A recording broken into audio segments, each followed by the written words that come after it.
guys, welcome back to 1000 Lies. My name is Jaybird, and this is my story. I'm just kidding. Without any further ado, let's get back to where we left off last time. Also, a little note here. If you hear any loud noises in the background, that's because my mom is watching TV. And the TV is sometimes loud. I already asked her to turn it down, but I'm just letting you know. But anyways, let's continue to where we left off last time.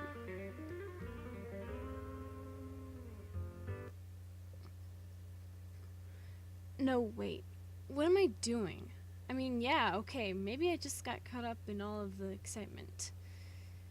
Let's just say that sometimes I get lost in thought and maybe lose control of it myself. It's probably because of those kinds of situations that I'd rather take things slowly and consider my options first. When I decide to improvise, nothing good ever comes of it.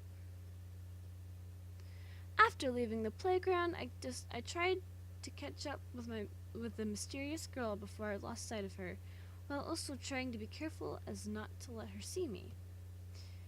I couldn't just approach her with other people around. They might get the wrong idea if she goes on the defensive or accuses me of something. Finding the ideal moment was essential, although I think my decision was bad since I decided to hide inside of a cardboard box. Like in that one kid's game, every time she'd make an unexpected movement, I'd stop and conceal myself under the best possible camouflage ever. It was an easy task considering my 35 years of experience as a triple agent for some of the most important spy agencies in the world. Well, no, to be honest, it was just an excuse to spy on someone while hiding inside a cardboard box. It was on my bucket list. My intentions were good, and that's all that matters, right? It was a pity that everyone kept pointing me out. It sure didn't help my stalking. What's the problem with people who like hiding in cardboard boxes? If it becomes a trend, you'll all come begging me to help. Still, I have to say that it was incredibly uncomfortable. It's a good thing I'm the kind of person who follows his convictions through to the end, no matter what. By staying well hidden, I was able to continue following my target. Jesus Christ. After changing streets, the target changed directions at an intersection and went down a street I knew well, since I usually take it on my way to school.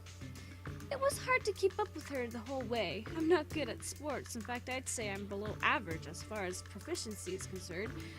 Not that it's easy to sprint while wearing a box. But that girl seemed to be competing for the 20-kilometer power walking Olympic gold medal. Why was she in such a hurry?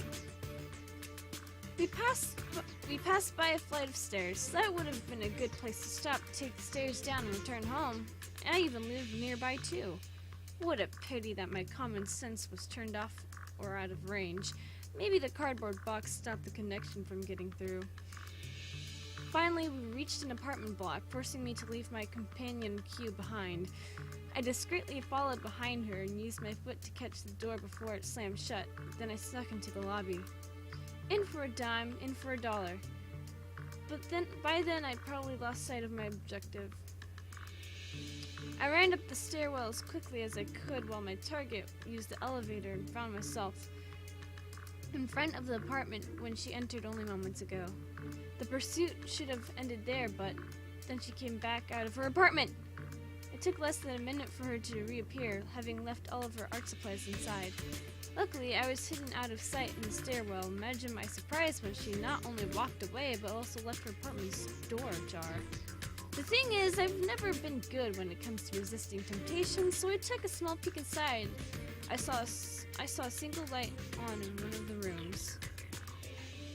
That brings me to now. I'm shamelessly breaking into a girl's apartment. I was drawn to the light like a moth to a flame. seeing as the rest of her apartment was veiled in darkness. She definitely lives here. The walls are filled with pictures of her friends and family. It's a bit messy overall, but my room's still worse. At least here I can actually see the floor. She even has some sports trophies on display.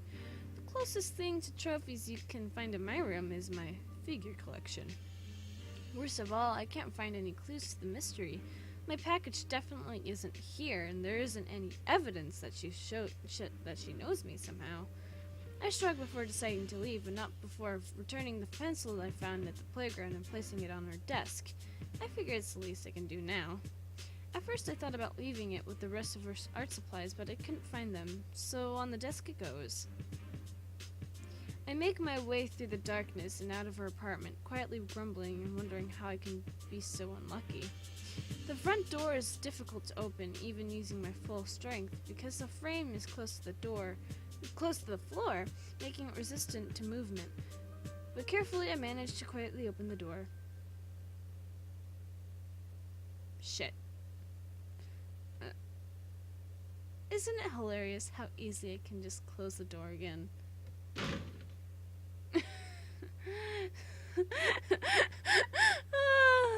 Sweat is suddenly pouring down my body quicker and harder than any monsoon.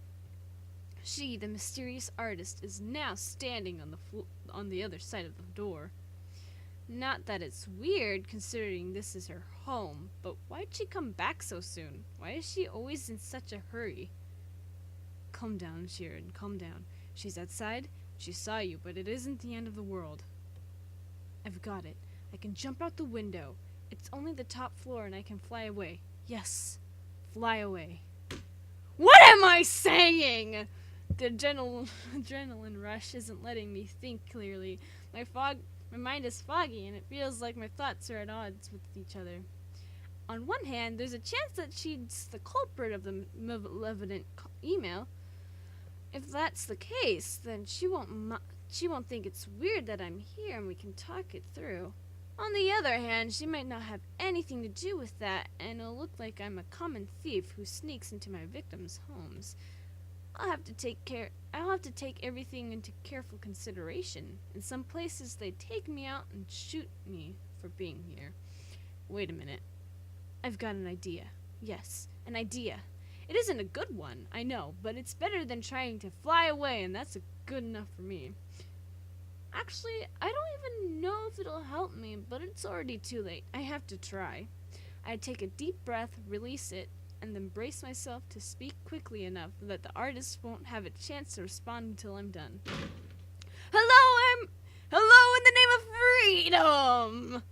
Ha ha ha! This is the second floor, not third, right? You commies are sure build weird houses. God damn it. In America, we build real houses with real first floors. None of that ground floor crap. And why you gotta call it a ground floor anyway? It's got a fucking proper floor, don't it? Who even calls it that? Speak American, why don't ya? No hard feelings, right? I come in peace. Don't y'all worry. I'm from America, and America's the gospel of the new world. As long as you believe in freedom, so too will I believe in you. Everyone is American at heart. Hallelujah! Praise Jesus!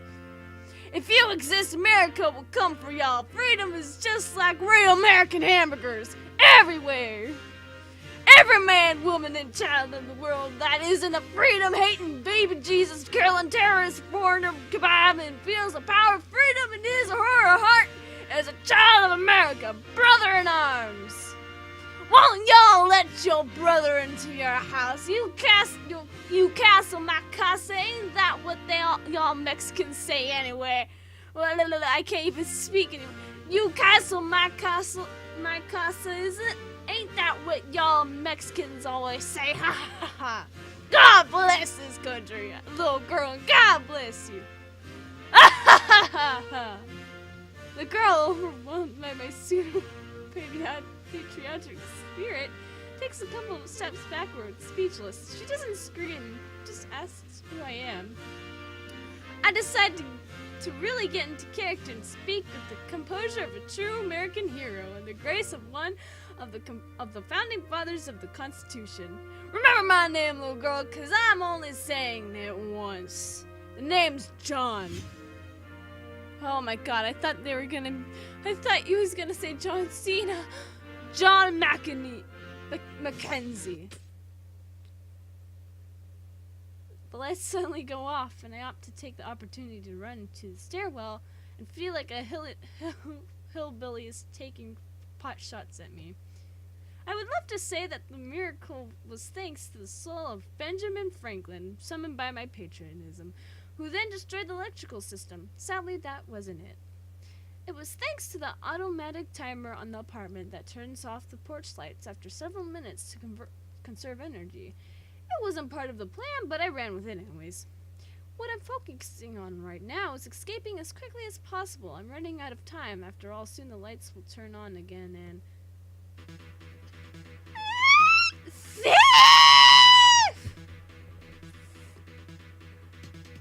I knew it. I was supposed to be the good guy. How did it turn out like this? And why did I ever think pretending to be American was a good idea? At least I managed to get some distance, I guess. I'm cursing my bad luck when I hear the sound of the elevator moving. It must be that girl trying to catch me. I'm already bad at improvising, but I'm even worse under pressure. I stumble a couple of times on my way down the stairs. That's just the risk one takes when jumping down 5 steps at a time, though. How unfortunate that my fear became a reality. Right before I could sprint out of the building, the elevator arrives at the bottom. There's no other way to escape. The building is narrow and each floor only has an elevator, a set of stairs, and 2 apartments. I could try to push my way out, but I don't want an assault charge on me too, which would have happened considering my awful luck. I decided to run back up the flights of stairs when one of the apartment doors behind me opens, revealing one of its other residents. What was that scream just now? It came from upstairs. Is everything alright? While the distracted tenant goes up the stairs, I take the opportunity to sneak into his apartment before he returns. Yes, I'm sneaking into another apartment, so what? Who even cares at this point? I've been having a brain fart for too long now, I can't think. After I enter the apartment, I push aside the curtains, concealing the glass doors to the balcony, and walk onto it. There doesn't seem to be anyone else in the apartment, and I can't come up with any other way to escape anyways. Shrouded by the darkness, I search for some way to make my exit via the balcony. The apartment is only on the 2nd floor, so I'm safe to jump down, but I'd prefer to just climb down using a lower floor's barred window. I make sure that the fall is less than 3 feet, and I'm out.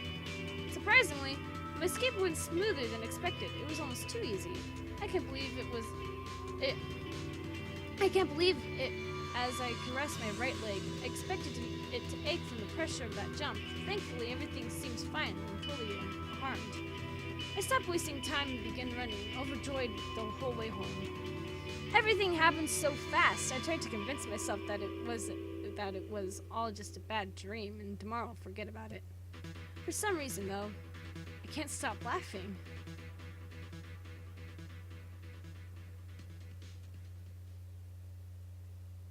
Woo! I suppose that was the end of chapter 1. And with that, folks, I'm gonna end this episode right here.